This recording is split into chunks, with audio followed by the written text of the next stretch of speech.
Well, I just love this camera effect.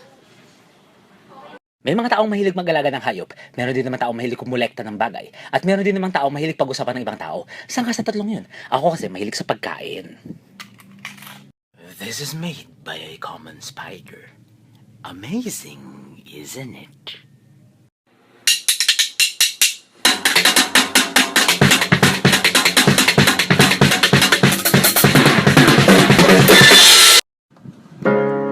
If ever you wondered if you touch my soul, yes you do.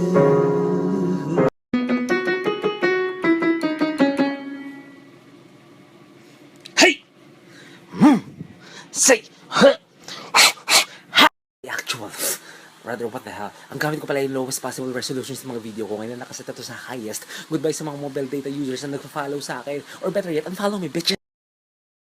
Ikaw, Luffy, anong masasabi mo sa bagong resolution setting ng camera ko? Wala! Guys, seryoso. Ngayon ko lang nalaman na ang raisins pala ay dried grapes. Okay, ano pa ba ang malalaman kong bago? Ano pa ba? Akala ko alam ko na lahat. Hindi pa pala. Well, I am the hottest man alive and no one can ever argue with that.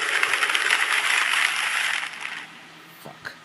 Balita ko, puro ka worries ha, pero puro pag-iisip lang. Wala ka naman magagawa ngayon, di ba? Kaya kung ako sa'yo, hintayin mo maharap po ang conflict bago ka mag-isip at gumawa ng paraan. Okay, huwag ka na mag-alala, huwag ka na mag-alala.